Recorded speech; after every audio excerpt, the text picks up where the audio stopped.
All right, 4.5 inch angle grinder. It's actually a cut-off wheel, but it actually does a real good job for just getting these heads off. You see these are, here it's loose. That one's a little bit loose over here. That one's real loose.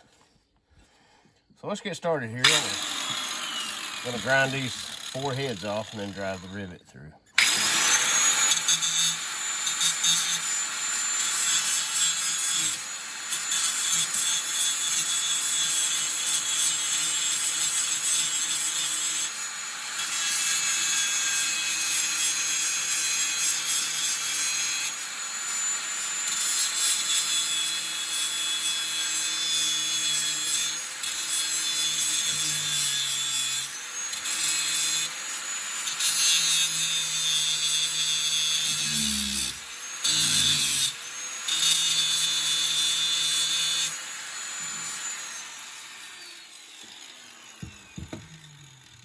That's all there is to it.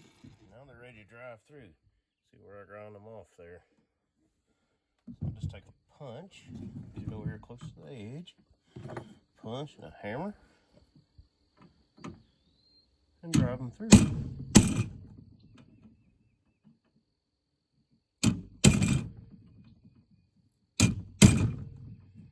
Well, it helps better.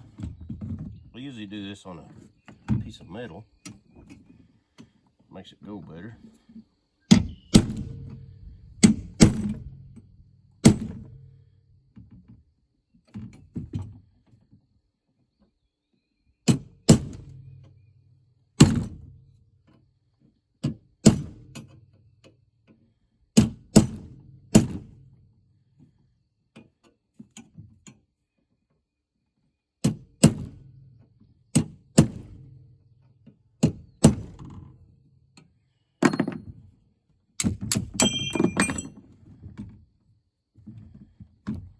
There's one sickle section.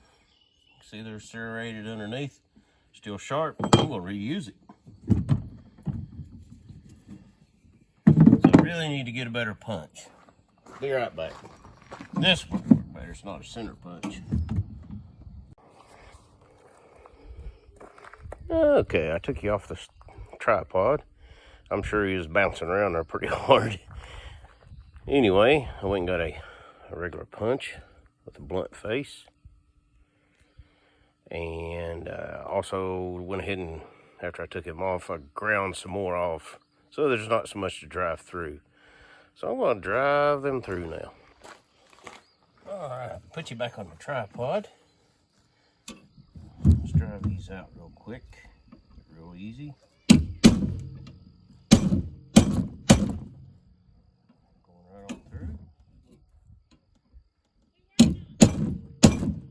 Sickle.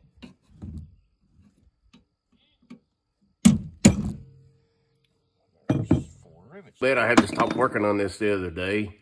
I was working on the back of it, cutting them rivets out. Now I'm gonna put the 2 sections back in, those 2 laying right there that I took off. And I got a box of rivets. I'll turn you around here where we can see. So what it takes is, I've already got 2 rivets in there. They're 5/8 long rivets, a number 5.5, and I'm going to put one of them back on. So I got a piece of metal, just an old scrap piece of metal on concrete, something hard. I put 2 rivets in it. They're just sitting in there. They're still loose. You can see. So you put one of them on there. And all right. So what it's going to take is, of course, you always, anytime you're hitting on something, you use a hammer. I'm going to use this punch. I've dressed the head up pretty good. It might need a little more here soon. But this special punch has a concave area in it to make the head of the rivet on this side. So what we want to do, put some safety glasses on, and I'll get you set up here. And it's going to be pretty noisy, but we're going to set these rivets in place. All right. So yes, I do have hearing protection on too. So let's just start with this one. Place it on there. Start hitting it.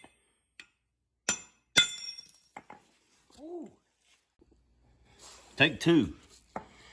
All right, yes, I have hearing protection on. We'll take this punch hammer.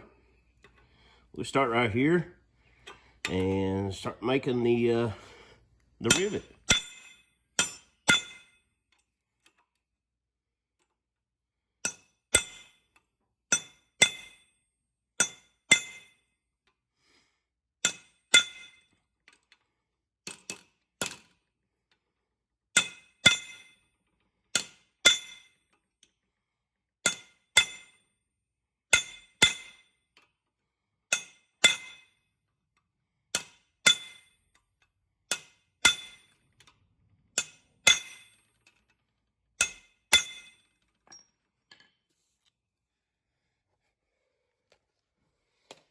And there it is. You can see the heads have been made round. It's tight. It don't flop no more. And that's all it takes. So I'll put this other one on, do the exact same thing. Get you sit back up here. Put my hearing protection back on. Here's a couple of rivets.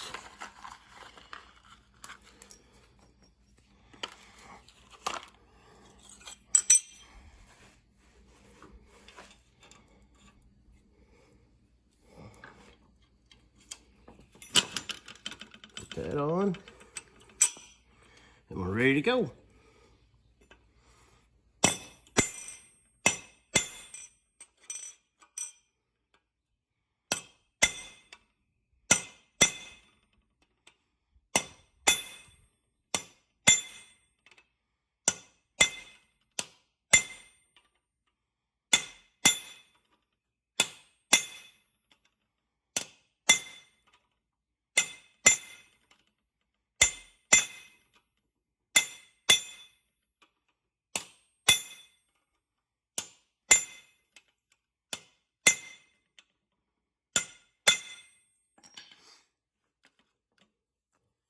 There we go, checked it. That's all there is to it.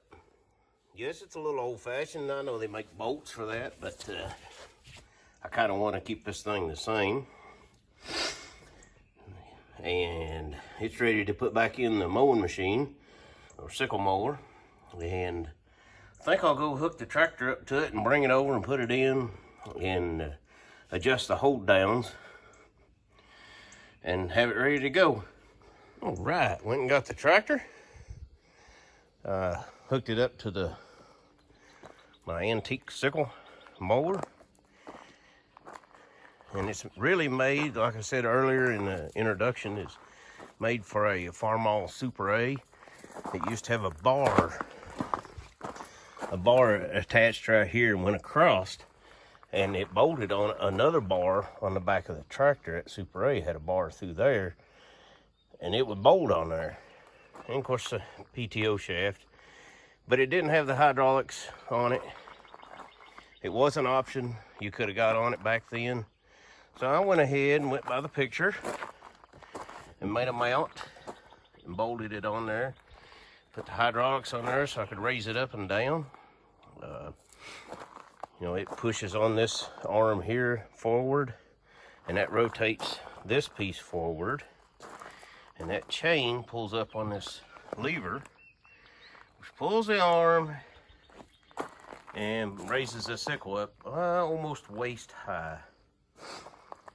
It's an antique. It's probably around a late 1940s, maybe around 1950 model. Cuts hay, cuts grass real good. It's got a pitman arm. I keep everything greased up. It does need a seal in here. It throws some grease out, and also on the bottom it throws some grease out, but that can be understood at the age it is. Does an excellent job though. It's a this is a McCormick 27V universal tractor mower with a 6-foot bar on it. So I'm gonna put the sickle section bar, slide it in there, I gotta let my pitman arm go hold it up out of the way and slide the cutter this way, all the way in. So I'll get you set up over here and see what we got.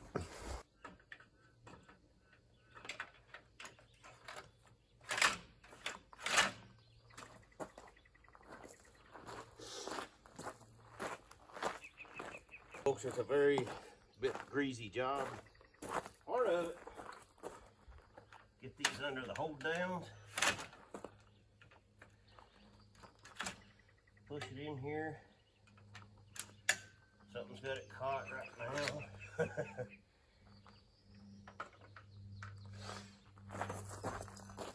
gotta keep working at it until you get it in there.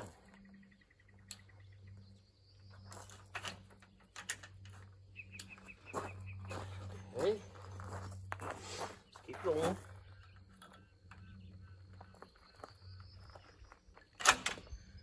little further.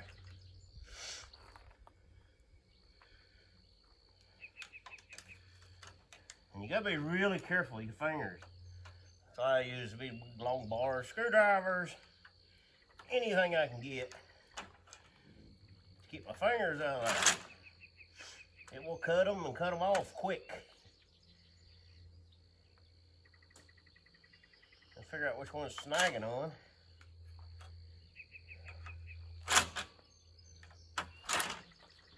Almost there. Caught on this one.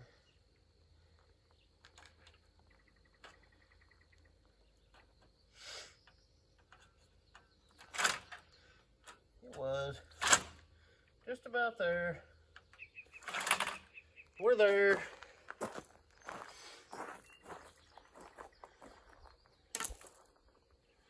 Now what I want to do before I attach my pitman arm, this piece on this ball, put some grease on it. That's part of that greasy job.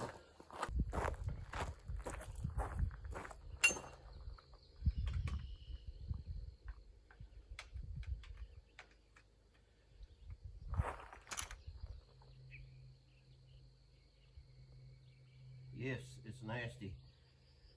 That's what rags are for. We'll go get a rag. Alright, hopefully you can see this. Undo my wire.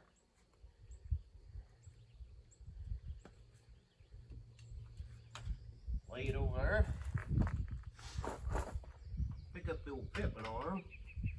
Get it on top of it. Just press down on it. Then, it gets it on there. Then you gotta latch this back. Sometimes it's a bit of a chore. Spring loaded. There it went. Latched back. It's in there. So I'll bring you over and let you look at it.